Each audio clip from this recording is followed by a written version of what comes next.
Bienvenidos, queridos televidentes, a su programa Entérese.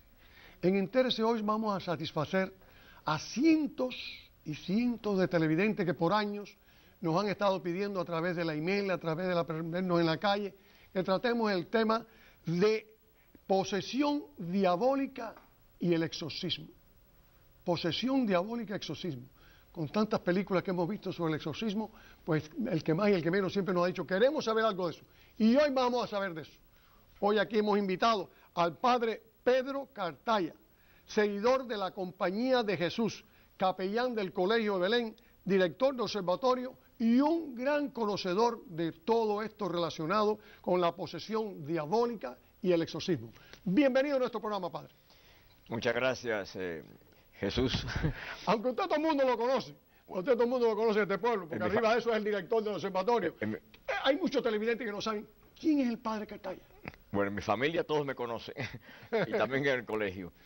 Pues con mucho gusto. Yo soy una rara combinación de dedicarme con gran entusiasmo a varias ramas, especialmente de conocimiento, que es a las ciencias, a la filosofía, a la literatura, ya que tengo doctorado, pero también y prioritariamente a las obras de Dios, a la obra de Dios. Como jesuita, esa es para mí mi primera dedicación, y por eso es que, si visto así, como lo que estoy vistiendo ahora, es porque quiero simbolizar que la Iglesia, el sacerdocio, la ciencia, la filosofía, el exorcismo, todo es uno, todo va hacia Dios y a su gloria. Y por eso, cuando tuve la experiencia, que diré en 2 minutos nada más, porque no hay mucho tiempo, que marcó mi vida, quiero decirles que es por esa hora todo esto del exorcismo, la posesión diabólica, algo para mí muy importante, porque creo que es un instrumento para poder ayudar a muchos que pueden estar sufriendo por esta circunstancia. Pedro Cartaya, padre, sacerdote, jesuita, ¿dónde nació usted? Dicen que nació en La Habana. Porque no me dijo eso. ¿Dónde nació usted? Yo era muy pequeño cuando ¿Era un cubano igual que todos los que estamos aquí ahora? Creo que sí. Nací en La Habana. Quería saber, porque eso es lo primero que se tiene en ¿y quién es el padre Pedro Cartaya? Lo primero que es cubano. Cubano, porque... de La Habana, ¿no? Así me han dicho, porque yo era muy pequeño cuando nací.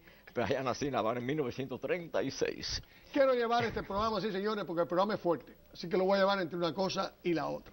Primera pregunta. ¿En qué consiste la posesión diabólica? Bueno, la posesión diabólica, por supuesto, como su nombre lo indica, es que un ser humano, e incluso puede ser también hasta una casa, poseída por el espíritu del mal, por el demonio, como quieran llamarle, el diablo, Satanás, Luzbel, cuando alguien personalmente está poseído por el que es el enemigo de Dios. Eso que es la posesión diabólica.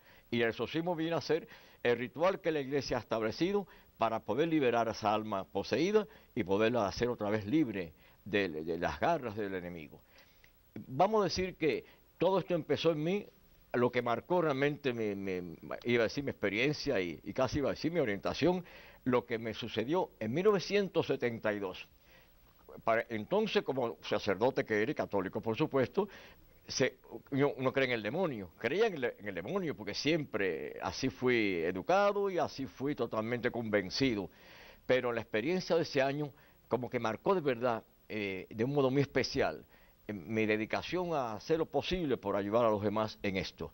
Y es cuando tuve ocasión de conocer al que fue el verdadero exorcista de la película famosa El Exorcista, que se llama así, y que fue cuando en 1949 una experiencia real que pasó en Maryland, en el que era un niño, no una niña, poseído del demonio, tenía 12 años, acudió su prima a la universidad en que estaba yo, San Luis, Missouri, de jesuitas, y le pidió a un sacerdote de allí que fuera a ver a su primo, que tenía síntomas muy especiales.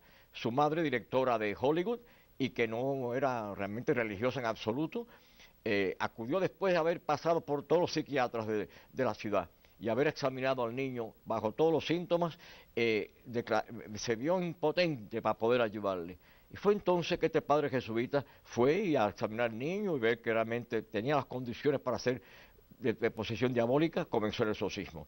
Yo no sabía que yo conocía a ese padre, aunque estábamos en la misma universidad. Yo enseñaba, yo estudiaba, él estaba allí, gran profesor de filosofía, pero no sabía que era él, porque nunca quiso que nadie conociera su nombre. Así de modesto y humilde, ese gran sacerdote jesuita. Cuando por fin me enteré por la revista Newsweek que estaba en San Luis, es que quise conocerle. Y al conocerle, le pedí que me respondieran unas preguntas, pero no quiso, diciendo que no quería ni siquiera hablar de eso. Y le supliqué que aunque sea 3 preguntas, me dejara hacerle. Ok, la asentió a ello. La primera fue, ¿usted vio la película? Y por supuesto que sí que la ha visto. ¿Y cree que todo lo que pasó allí fue real? Todo fue real, exceptando 2 o 3 cosas que no fueron así, como dar la vuelta a la cabeza supuestamente el niño, murió el sacerdote que hacía el exorcismo, eso no fue verdad. Pero todo lo demás, el movimiento de los muebles, la temperatura increíble de frío que aparecía, la distorsión de la cara, el conocimiento enciclopédico que ese niño exponía, las blasfemias terribles, la versión a lo espiritual, fue cuando se convenció de que estaba delante de una posesión diabólica. Le pidió permiso al obispo de Washington y comenzó el exorcismo que duró por 2 meses. Largos meses de lucha y largos meses en que con el ritual romano y usando los 3 instrumentos que se usan en el exorcismo. Y así voy respondiendo casi a una de las preguntas, el por qué la posesión diabólica tiene como síntomas esto que hemos dicho antes, un conocimiento extraordinario, lenguas desconocidas o conocidas pero antiquísimas, fenicia, babilónica, un conocimiento de cosas del futuro, imposible de poder saber, una fuerza descomunal, como que ese niño levantaba muebles inmensos, todo eso era, por supuesto, los síntomas de que hay algo más que simplemente una cualidad humana. Levitación, ¿no? Un problema de La levitación, o sea, que significa que el cuerpo se levanta hasta arriba, el mueble y la cama en que estaba también temblaba sin ninguna causa que lo provocara, y sobre todo el movimiento del cuerpo hacia arriba, y cuando el sacerdote junto con otro compañero jesuita comenzó el ritual del exorcismo, que es en nombre de Cristo, repitiendo las palabras de la Biblia, en nombre de Cristo sale este cuerpo. Hay una cosa curiosa en esto, hay un presupuesto especial para este programa, y es que tenemos que tener la base de una fe, de aceptar lo sobrenatural. Si no es así, quien me está oyendo estará diciendo, ¿qué estará este sacerdote diciendo? Cosas que no tienen nada que ver con la ciencia, que no se pueden verificar, que nunca se pueden realmente poder probar, y es que hace falta lo sobrenatural, si es que creemos que de verdad hay algo más que lo natural. Así que por eso, por supuesto, de aceptar y creer que hay algo más que simplemente lo que se puede tocar, lo que se puede verificar. Y ahí entra el camino de la fe, y ahí entra lo sobrenatural, y ahí entra la posesión diabólica, aprovechando a aquellos que por provocar al demonio o por debilidad de espíritu se dejan poseer del demonio. Y ahí viene el exorcista a tratar de poderlo liberar. Hay una cosa interesante, por ejemplo, en esto del exorcismo, que también el padre me enseñó, y es que tiene que conocerse el nombre del demonio. Los demonios tienen sus nombres, ahí están en la Biblia. El Legión es el nombre de uno de ellos, porque eran muchos, pero aparte hay cantidad de nombres que el de demonio, de diablo, de Luzbel, Lucifer, Satanás, Mefistófeles, Balaal, y cuando el exorcista logra saber el nombre... ¿Cómo logra saberlo? Bueno, pues pasó en esta ocasión cuando le increpaba al niño poseído, ¿cuál es tu nombre? Y él le respondía de una forma que no entendía en absoluto lo que estaba diciendo. Bla, bla, bla, bla. Y otra vez al día siguiente, ¿cuál es tu nombre, demonio? No lo decía, hasta que sospechó, quizás por inspiración divina, fue al día siguiente con una grabadora.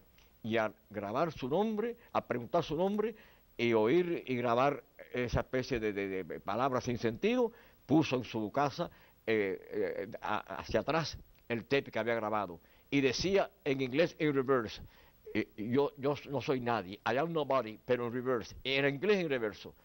Por eso no lo entendía, pero al poderlo poner para atrás, supo que el nombre era nadie, y nadie o ninguno es el nombre de un demonio en la Biblia. Y así al día siguiente increpó, nadie, sal de este niño, y así comenzó. Son tantas cosas interesantes en medio de toda esta situación del exorcismo y la posesión diabólica, que incluso es interesante como la Iglesia, que por mucho tiempo tal vez no ha hecho tan público estos casos de exorcismo, porque los ha habido, los hay, los sigue habiendo. El demonio estará siempre tratando de conseguir cuanto más pueda, porque es el enemigo de Dios y no quiere de ninguna manera que haya muchos fieles a Dios, sino totalmente aquellos que van en contra de Él. Por eso las deshonestidades, las mentiras, las traiciones, los odios, son todo instrumentos con que el demonio se va a aprovechar para poder poseer a ese alma. Todo lo contrario, y aquí va el mensaje que quisiera que todos escucharan. Si somos buenos, si somos honestos, si somos fieles a Dios, a nuestra familia, si hacemos el bien, si amamos y queremos, si perdonamos, si somos humildes y no arrogantes y soberbios, estamos a millas de distancia, años luz de ser poseídos por el demonio. Cuanto más oremos y más seamos humildes y buenos y más cumplamos con lo que Dios nos pide, estamos totalmente seguros de que nunca podremos ser víctimas de quien quiere todo lo contrario. Por eso que estos minutos sirvan para no simplemente información, sino para reflexión y para poder cambiar nuestras vidas y para poder convencernos que Dios nos da la libertad, la divina libertad para escoger lo bueno o lo malo, lo mejor o lo peor, tenemos en nuestras manos. ¿Cuántos hay que siendo buenos quisieron o se hicieron, o permitieron ser malos y lo son ahora, y han dejado el camino de Dios? ¿Y cuántos también al revés, malos que se convirtieron y volvieron otra vez al camino? La madre de este niño poseído del demonio se convirtió, se hizo católica, con el niño también. Este jovencito, que era entonces de 14 años, tiene ahora 75, vive en California, bien casado, con 4 niños. Él no se acuerda que fue el niño poseído, pero sí sabe que fue. Él no lo sabe. Él sabe que fue, pero no se acuerda de nada en absoluto. Es curioso. ¿Y nunca volvió otra vez a él la necesidad de recurrir a un exorcista? Estoy seguro que no, porque, vamos, no he seguido los pasos de su vida, Exacto. Pero estoy seguro que después de la experiencia que tuvo, siguió los caminos del bien y ha querido mantenerse así, fiel a Dios y fiel a su familia. Yo creo que, señores, que hemos tenido aquí una experiencia preciosa y un mensaje mucho más que precioso hecho por nuestro querido padre Cartaya. Cualquier persona puede ser poseída por el demonio. Cualquier persona puede ser poseída totalmente. Incluso esa de las preguntas que yo le decía al padre exorcista fue: padre, ¿por qué Dios permite que niños inocentes sean poseídos? Me dijo: mira, eso no tiene nada que ver con la responsabilidad. Moralmente está intocable. Dios usa eso como un despertador, como lo fue en este caso, porque cuántas clases yo di de religión en mi colegio ahí en Belén de Miami, a base de lo que yo oí del Padre. Cuánto hizo reflexionar a los muchachos de cómo Dios permite cosas como esta para hacernos caer en la cuenta de que el demonio existe, que es una realidad. El padre, uno de los que intervino en la película, el padre Sullivan, fue uno de los que hace una semana me escribió un email diciéndome: no deje el día que hayas de hablar de esto, de mencionar el libro escrito por un psiquiatra, el doctor Scott Peck de Harvard, People of the Lie, la gente de la mentira, porque en este libro él, como psiquiatra, y quien no conocía ni creía en nada, al ver en su consultorio y convencerse por lo menos de 2 casos de posesión diabólica, cambió totalmente su manera de ser y de pensar y de creer. Y en este libro maravilloso, que ha sido un bestseller en su tiempo, ha hecho que la gente se convenza de que hay algo más que simplemente supersticiones y magias de cualquier tipo, o gente que trata con medios ilegales o impropios hacer comunicación con los espíritus. Ahí está un jueguito que se llama la Ouija, con el que comienza la película El Exorcismo, en el que es un juego aparentemente inocente, hasta se vende por ahí. Una flechita de madera así que vemos con una cosita. Con un abecedario, y en el que uno le hace preguntas supuestamente a un espíritu desconocido, y que hay como una especie de flecha misteriosa que se va moviendo y va formando la palabra como respuesta a la pregunta que uno ha hecho. Son preguntas, por supuesto, mentirosas, porque el demonio, entre tantas calificaciones que tiene, es el padre de la mentira, es el traidor, es el acusador, es el que está totalmente buscando siempre el mal. Atrapar a Satanás, de origen griego, que significa el acusador, el adversario, y así todas las demás palabras tienen siempre su significado completamente negativo. Y una de las veces en que se pregunta: ¿dónde está mi abuelo que ha muerto? Y va la flecha buscando una palabra que sería en inglés H-E-L-L, hell. Es que está en el infierno. Es posible que no sea así, pero queda la persona completamente impresionada de saber o imaginarse que su abuelo querido está donde nunca quiso que hubiera estado. Y es que totalmente es un engaño. Pero sin embargo es una ocasión para poderse poner en comunicación con el demonio. todos estos juegos, o estar con lo oculto, o ir a misas que llaman negras, o estar en comunicación con espiritistas, etcétera, es una ocasión por lo menos de darle entrada a nuestro enemigo. O sea, no se debe usar la Ouija ni se debe nada de eso, en jamás. absoluto, nunca. Todas esas personas que la utilizan como hasta se reúnen varios en una casa, se ponen que jamás. No se lo aconsejo, no se lo sugiero, puede ser que no pase nada, pero puede ser que pase de verdad. Porque el demonio siempre está atento a ver por dónde entrar, por qué grieta entrar para poder cambiar nuestra manera de ser y hacernos buscar el camino del mal. Esta inmoralidad tan grande que está viviendo el mundo en estos momentos, esta cantidad de guerra, esta cantidad de hacer daño, ¿qué participación tiene el demonio de todo esto o todo esto es producto del ser humano por sí solo? Yo había preparado para otra ocasión que tuve un PowerPoint en que no aparecía, el hecho que uno tenga el demonio en sí ya es raro, pero la influencia del demonio, que es la posición del mal, debido a él, es extraordinaria. Las traiciones que ha habido, el sadismo, las deshonestidades, las infidelidades, las mentiras, las ambiciones, todo esto son síntomas y consecuencias y resultados de que no tiene precisamente a Dios o al ángel bueno, sino al demonio que le hace ir por caminos equivocados. A nosotros mismos sacerdotes, los primeros tentados, por supuesto que sí.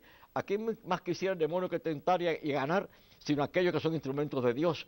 Y por eso cuántos de nuestros caemos y cuántos estamos expuestos y cuántos realmente tenemos que lamentar nuestros fallos, porque el demonio siempre estará atento y cuánto tenemos que rezar y orar para no ser así, para no caer en la tentación, como dice nuestra oración, no caigas en la tentación, porque es tan fácil poder, sin darnos cuenta, seguir el camino del enemigo, a veces con engaños increíbles.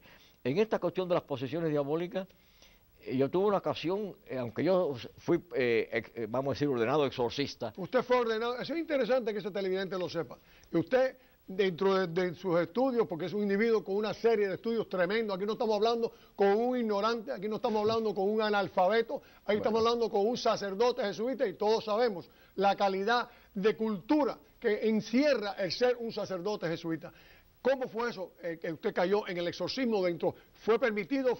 ¿Es parte de su subespecialidad dentro del sacerdocio? Hasta hace los años 70, todos los sacerdotes eran ordenados exorcistas junto con otras órdenes. Ya después se descontinuó, pero yo fui uno de los que tuvo ocasión de poder ser ordenado así. Así que el exorcismo fue parte de mi ordenación sacerdotal. ¿Y usted ha ejercido el exorcismo? Vamos a decir que nunca lo he ejercido, pero sí estuve expuesto una vez. Y por cierto, no, bastante recientemente. ¿Aquí en Miami? Aquí en Miami. Cuando una, precisamente familia de un alumno mío, sabiendo más o menos por las historias y por lo que yo había dicho un día que yo era exorcista, me llamó a la hermana para que visitara la casa. Porque la casa estaba supuestamente poseída de verdad. Yo fui en una casa que había estado sin alquilarse por años y años. Ellos decidieron alquilarla. Pero luego vinieron los problemas. Ruidos rarísimos en el segundo piso, como de cadenas, o si estaban arriba, oían pasos que subían por las escaleras de abajo, y cuando venían a ver no había nadie. Una vez, una visita que fueron sin saber nada de nada, se quedaron impresionados de oír ruidos rarísimos, y cuando por fin aumentaron los ruidos, salieron corriendo despavoridos. Y es que en esa casa había habido gente que antes, cuando habitaban, habían hecho cosas horribles, orgías espantosas. No digo yo si era realmente un buen terreno para que el demonio estuviera viviendo en esa casa. Yo fui y le dije, mire, aunque yo soy exorcista, yo tengo que tener muchos permisos especiales para ser exorcista, ante todo del obispo. Pero hace falta 3 cualidades muy importantes, porque el exorcismo supone una confrontación con el espíritu del mal. Hace falta una salud mental extraordinaria, hace falta una salud física tremenda, y hace falta también una humildad y una vida espiritual muy grande.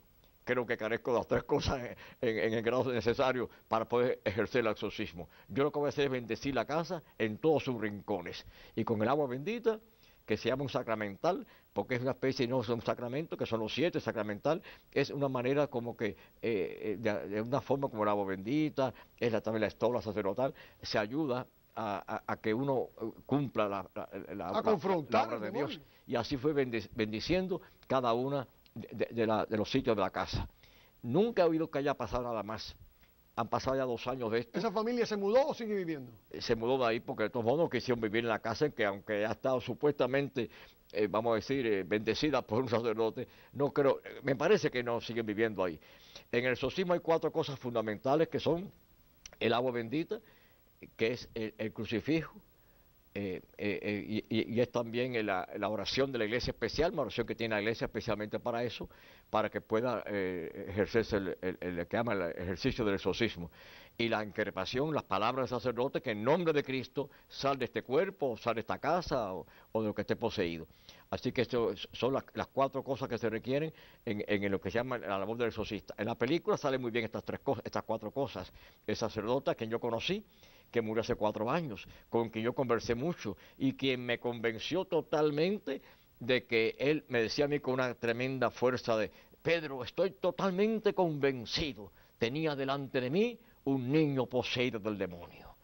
Y después de 2 meses de tremenda lucha en que estuvo momentos dificilísimos junto con un compañero, quedó totalmente desposeído del demonio, ese niño que es ahora un gran negociante ahora en California. ¿La Iglesia Católica acepta oficialmente el satanismo?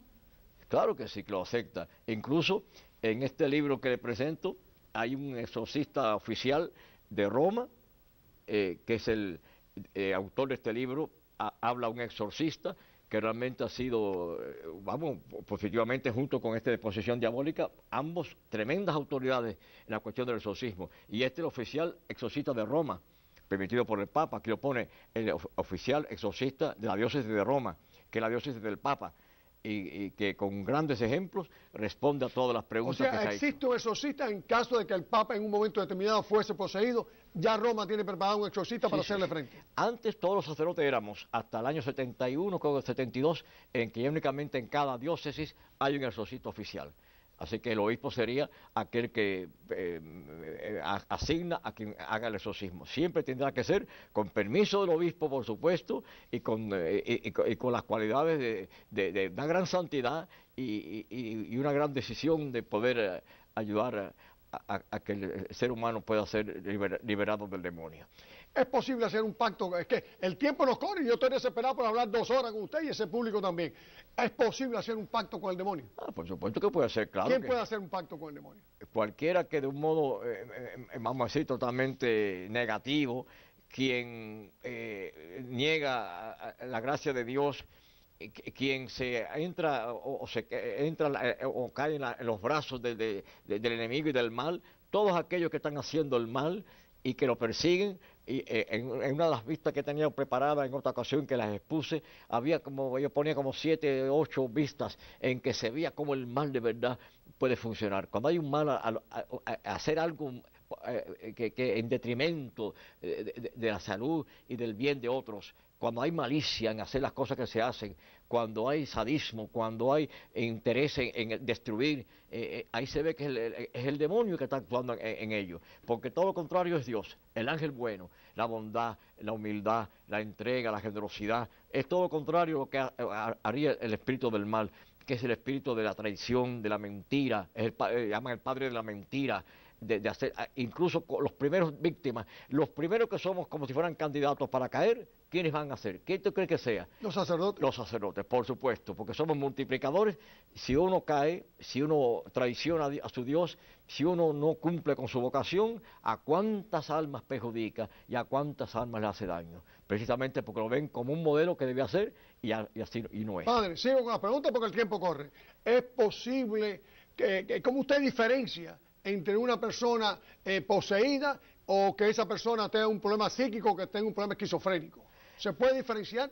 Porque pueden decirle ahora cualquiera ahí mismo. No, para esos individuos que el Papa dice son esquizofrénicos, son personas con problemas psíquicos. Esa es la pregunta más clave que hay y eso diríamos que es en lo que tenemos que ser más científicos y más certeros y más auténticos. Examinar totalmente bajo todos los puntos de vista si se trata de problemas, como dices tú, esquizofrénicos, clínicos o de alguna manera que tenga que ver con problemas mentales y que no tiene nada que ver con cuestiones de posesión diabólica o que el demonio está influyendo en ella. Por eso en esta película, Exorcista, si algo aparece bien claro, es todo el examen inmenso que hicieron a este niño, cuando para poder determinar que no era cuestiones fisiológicas, sino que había algo más que algo clínico. Y por eso fue que se acudió al sacerdote exorcista de la Universidad de San Luis, al que yo conocí y con quien tuve en varias ocasiones Y cuando yo le pregunté, padre, ¿y por qué Dios permite una cosa como esta? Dijo, para dar ejemplo al mundo, que el demonio existe y que si no somos fieles a Dios, tenemos siempre la ocasión y la tentación de poder caer en los brazos del enemigo. Ofrece la Iglesia Católica cursos sobre satanismo, exorcismo, la oración de la liberación, ese tipo de cosas, ¿la ofrece o no existe? Bueno, vamos a decir que oficialmente no hay un curso así, digamos, de exorcismo. Siempre en cada diócesis hay un exorcista oficial, eso sí, y cualquier católico que quisiera ilustrarse más, conocer más esto, hay cantidad de literatura y cualquier en la iglesia podían ayudarle a que conozca bien, digamos, las artimañas y las estrategias del enemigo, eso sí, pero que no haya una cosa así oficial en que se haga un exorcismo público. Antiguamente, sí, curiosamente en los tiempos de Jesucristo, varios casos que se pueden confundir también con casos clínicos, pero positivamente hay casos que, como por ejemplo, los que tengan el Evangelio a mano, en Marcos 9, capítulo 9, versículo 14, aparece el niño, aparentemente con todos los síntomas, lo que puede ser una posesión diabólica, en que Jesucristo, después de increparlo, y le preguntaba al padre, como la pregunta de la película, ¿por cuánto tiempo está este niño echando espuma y haciendo horror y distorsionando su rostro? Y así el padre iba respondiendo, y cuando Cristo le hizo supuestamente un exorcismo, quedó totalmente liberado. Así que bueno, casos... Y en los 40 días que tuvo Cristo en el desierto, que fue tentado por el diablo, al mismo tiempo él era exorcista y al mismo tiempo tratando de ser poseído por el diablo. Se dio esa dualidad de persona en Cristo. Lo que se vio perfectamente ahí es como Cristo, como perfectamente Dios y hombre, se sometió, y no de un modo fingido ni artificial, sino realmente a las tentaciones del demonio, a la soberbia, del orgullo, incluso al hambre. Haz que estos piedras se conviertan en pan porque tienes que tener hambre. Así que la tentación fue real y el demonio le tentó de verdad. Sin embargo, Cristo, el Hijo de Dios, naturalmente tenía todo para poder liberarse y para poder dominar las tentaciones que fueron reales, no fueron tentaciones fingidas, sino de verdad, enseñándonos que vamos a ser tentados positivamente del demonio, y cuanto más tengamos la ayuda de Dios, más podremos librarnos de él. Se me había olvidado una pregunta en lo que queda es un minuto. Cuando la persona está sujeta al proceso del exorcismo, ¿es doloroso para la persona a la cual se le está haciendo el exorcismo? ¿Sufre, duele? ¿Qué pasa? ¿Pierde el conocimiento? Exactamente. La persona físicamente, aunque jamás podrá el demonio poseer el alma nunca de la persona. El cuerpo sí. Las distorsiones de la cara, el sufrimiento, la quemazón, lo que físicamente se puede considerar sufrimiento, sí, pero nunca llegará a tocar el demonio, el alma de la persona, la parte espiritual. Así que la parte física sí puede sufrir muchísimo, pero no lo espiritual. Señores, miren, me quedo con un montón de preguntas aquí para hacerle al padre Pedro Cartaya, lo invitaremos nuevamente aquí, sin más, dándole las más expresivas gracias, esperando que ustedes hayan comprendido, entendido, crean o no crean, ha sido hecho y dicho por una persona muy capaz. Se despide de ustedes. Hasta el próximo domingo. Jesús Angulo.